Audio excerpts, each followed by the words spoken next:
Hey there, everybody! Refueled for day 3 of Drunk Casting Fest cast. Yeah. Drunk Cast Fest. Does anybody remember what we started drink at? Well, I remember we were celebrating something. Bitch, I was just drinking. So. What the fuck? I thought we were celebrating drunk casting. were we? Oh, let's just go with that. Yeah. Yeah. To the drunk casting. Yeah, I'm just happy to be feeling this way right now. That's all. That's what I'm thankful for. Yeah. It's not Thanksgiving though, so I guess it doesn't matter. Anyways, let's go on to Lethal Blow, where we're just gonna talk about, or maybe even rip apart, something about the game industry.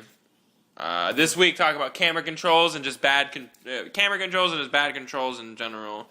And I brought up some issues about how it's just ridiculous at this point in time why we still have bad camera controls. But I think, Abe, you were talking about how it's still kind of hard to program that type of stuff, right? Like coming from a programmer's perspective. Like you've got two options. You can either have the camera okay. Any third person game, you're gonna run into a wall at some point. There's gonna be a wall somewhere. It's gonna be a building. It's gonna be a fence, whatever. So you can have the camera go along the wall, to where it doesn't go past it, and you get really close to the character. You see the back of the character's head, and that's all you see. Or you can have the camera go outside the wall, which totally breaks the whole experience, Mm-hmm. So, you don't really have too many options. Or you can have the camera go, up the wall, all this. I don't know. I may say, though, that a camera works very well in a game like Resident Evil 4 or 5, where it's positioned right behind the character's shoulder. No, you're but, right. I guess that's not really free camera control, because that's a fixed camera position. Yeah, it's behind the shoulder. Exactly, yeah. But a game like Devil May Cry, for example, maybe you want that camera to pan around, or, I was just playing... People hated that camera system, man. No, I know. Yeah. But the thing is, though, is cameras don't break the experience for me, but I kind of think it's ridiculous that we still haven't nailed it yet. Not even it's hard that it's kind of ridiculous that people aren't nailing it every game now. It's too tough. With the exception of Mario Galaxy, you've got you've got limits in the games. I was just playing Journey earlier, right? So even that, the camera went up against the wall. If I got it next to a wall and put the camera over, it got close to it. It didn't. I don't think it really got around and close to my character, but it got just enough to where I was limited in perspective. So it's tough. Camera is having that camera, full 360 camera, is freedom.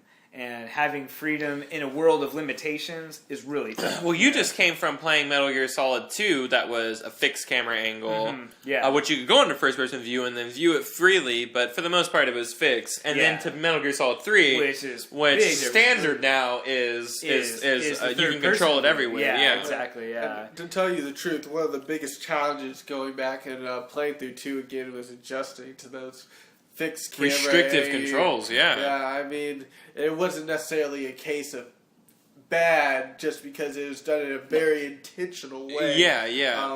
Some of these areas is just it was something that definitely changed your gameplay experience. Yeah, okay, definitely.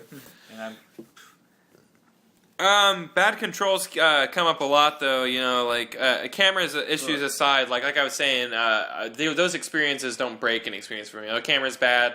You know what? The camera was bad in Ninja Gaiden, and that's held as one of the greatest action games of all time. That camera system was completely broken. It didn't work a lot of the times. When you'd get into a corner or juggling a person, the camera would just get real wonky real quick. And that's the case with a lot of third-person action games, and I'm just surprised they haven't nailed it yet. Like I said, it doesn't take me out of the situation. It doesn't take me out of the game. It doesn't make me well, this game sucks now because the camera issues are awful. Because I've never run across a game that where the camera issues were just so broken. Yeah, that it was unplayable. Not since the N64. They've gotten. Yeah, I think we tweaked things a lot. They've been pretty good recently, but for sure. But I don't know.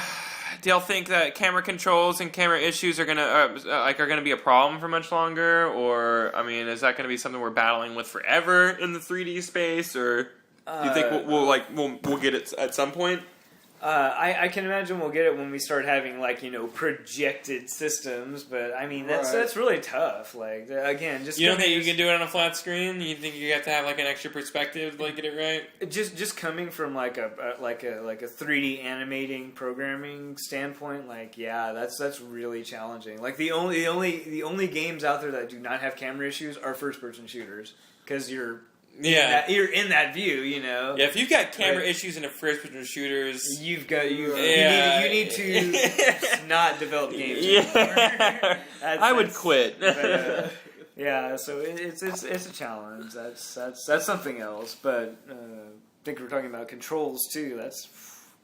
Controls at this point. You've got so many games you can work off of these days. If you have bad controls, it's kind of ridiculous. Yeah, you can't get away with having bad controls in a game nowadays. No, yeah. It's not possible. Yeah.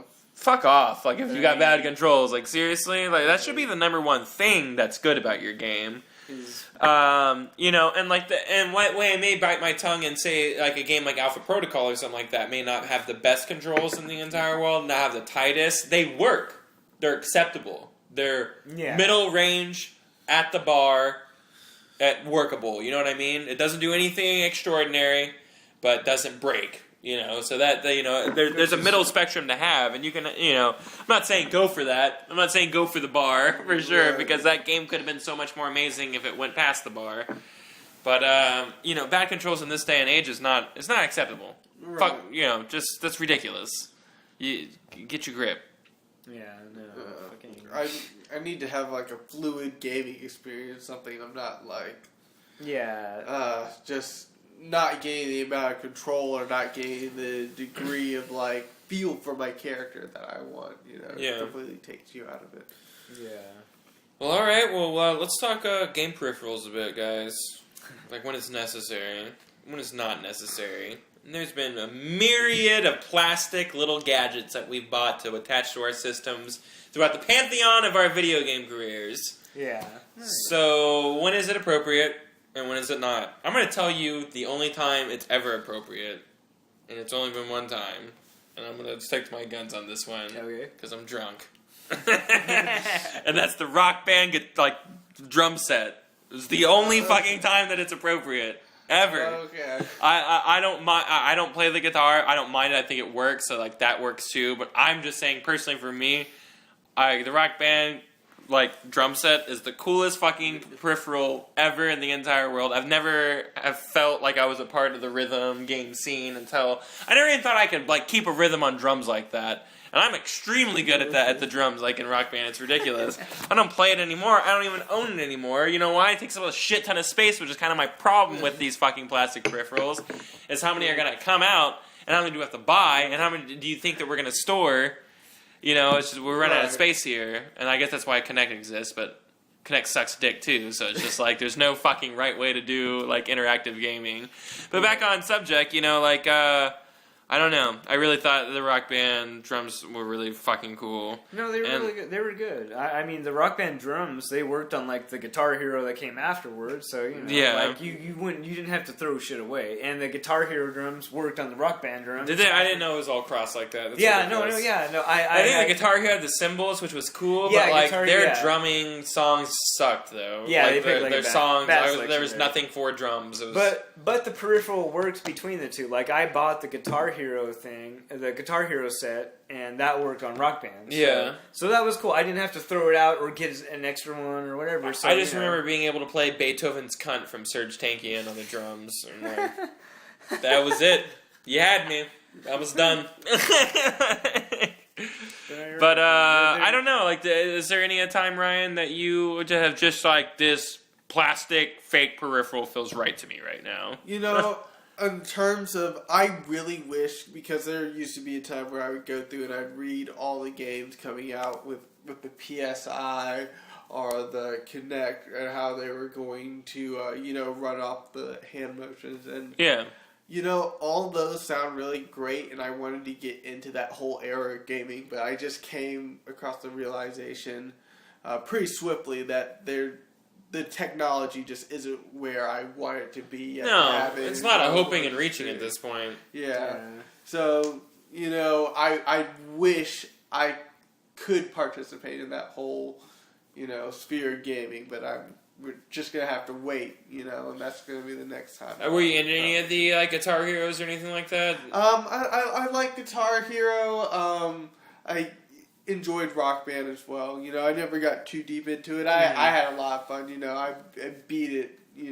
What about shooting games like light gun games? And you know what? Like the Resident Evil 4, I think on the Wii, where you have that first person view perspective, and you had that Wii controller kind of shooting, or for your aim mode. Mm-hmm. I think I like that kind of like first person shooting experience. I would get I had a gun. It broke, of course. So things like that don't always. Did you play any of the other light gun games like Time Crisis? Yeah. I'm talking because I feel that like light gun games are arcade experiences. They never really worked in the home ever. You were always recalibrating your shooter, or it was always off, or it never worked, or one player worked but two player didn't work. Like, it was always a fucking nightmare. Exactly. Me and my brother had one of the Time Crisis 3s, actually, with the two laser guns. Yeah. So we had it to play at home. It worked for a while, but after a while, his gun stopped working. No, that's crazy. Yeah. I think on my experience on the Wii, like I've got like House of the House of the Dead like 2 and 3, and then the House of the Dead the one that they like the ground up Overkill. Yeah, like Overkill. The Wii remote itself works like great, but I guess the light guns themselves, those accessories just didn't work. The Wii remote worked fine for me though. I played like that. That was a funny ass game. So. Mm-hmm. But I guess like extra peripherals just aren't quite up to par. Literally the best gun game ever was Duck Hunt on the original Nintendo, and it never really got better than that on the home experience. I play I play fucking rail shooters in the arcades all the time. I love those games. Yeah. They're just not console experiences. Yeah. But the thing with the Time Crisis 3, it was actually a pretty sweet package, just because I remember. For it being a rail shooter, they kept a lot to keep you interested if you had bought it. They had, you would unlock like all shotgun mode or all machine gun mode. Yeah, I think, didn't James have Time Crisis 3? It was on the PS. What system was it on? I think it was PS2. He had a few. I mean, I know he definitely had like peripherals. Was it 2? I think it was PS2. Yeah. Oh, that old school. Because he probably had like all of those. Like probably House of the Dead, Time Crisis. He probably had all of them. Yeah. Let's just go with that because that's probably true. He's probably trying to kill himself right now too. So. And eventually. But like, I appreciate the old school in you. It also. That's just if he's listening. I just wanted to say. Go ahead. Oh, I was saying to appeal to the old school fan in you, they also had the skeet shooting. Did you ever unlock that? No, I didn't. No, I wasn't a big. I played Area 51 on PlayStation 1, and I remember like it was just like, okay, we got to calibrate our guns. It's like your gun's not calibrated, and like we'd spend like forever like just calibrating this gun. No, that's lame. And fuck it, just fuck that entire experience. Speaking of like peripherals, what about the DDR pads? Hey, those never worked at home. No, they did Even if not. you got the hard pads, they suck dick. That's one of the things I wanted to touch on. I'm so glad you brought that up. Yeah. Like peripherals don't work, man. We tried so hard. I still have that pad. Those things break. Do you really? That bad? Yeah. Oh my god, we should turn it into something. I know, right? Like a firing thing where we shoot stuff at it with guns. We tried playing like Mega Man with that shit. We're like, it's gonna work. We're gonna make it work. We're gonna get it. No, one's ever gonna use that though. But peripherals are interesting. Even dating back to like the SNES, like I had Mario Paint, which had like a mouse, fucking ball mouse, and like that was cool. But I mean, the only problem I have with like peripherals is they are like game specific to like 1 or 2 games. And that's right. It. And like I said, they expect you to like keep that in what closet that's infinite that can keep all these monstrous fucking plastic like things. Yeah, you have no other reason to have these aside from they work for this one game that you ever play. So it's just tough. Like, jeez. Yeah, well, peripherals, man. Good, bad, fuck them. Hate them, love them. I don't know. There's I don't know. There's a place for them, but like, They need to keep in mind that we just can't like pile all this stuff into like some kind of peripheral closet. But too, at the same time, it's a business experience. It's a business thing too. So they're like, hey, you know what? We're gonna make a Wii balance board, and it only works for one fucking game, or two. I think I still own a Wii balance board. I don't even own a Wii anymore because no one takes those for trade. So yeah.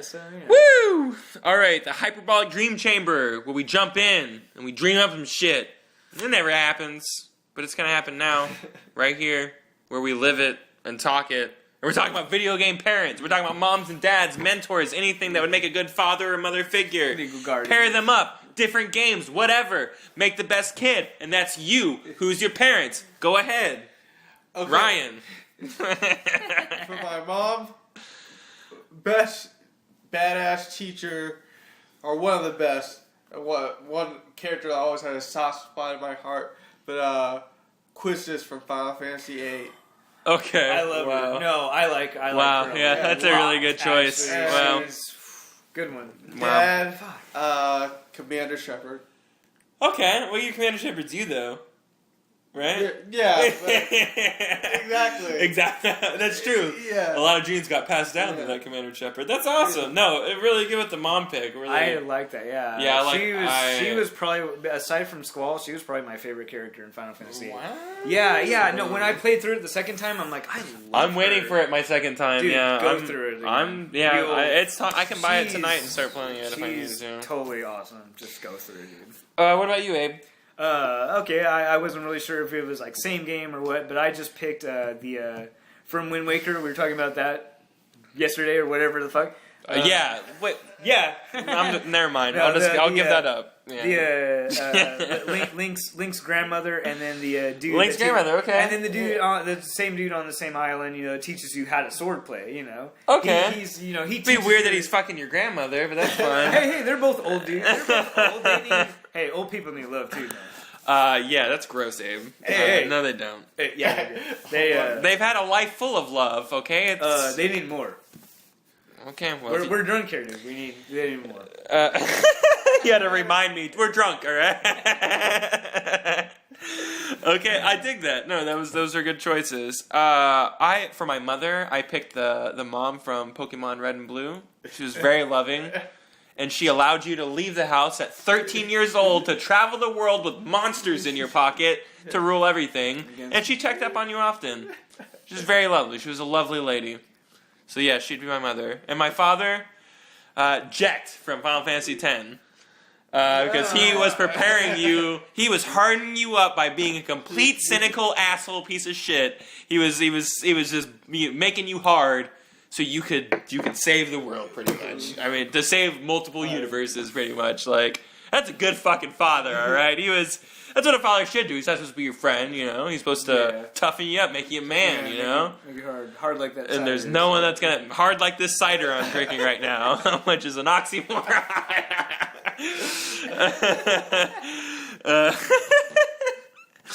But yeah, that's what I chose Jack and the Pokemon. Nice. Yeah, good pick. Yeah. Alright, yeah, that's good. I dig that. It was great. Alright, well, that's the end. Until next time, this was Optional Bosses. Game on.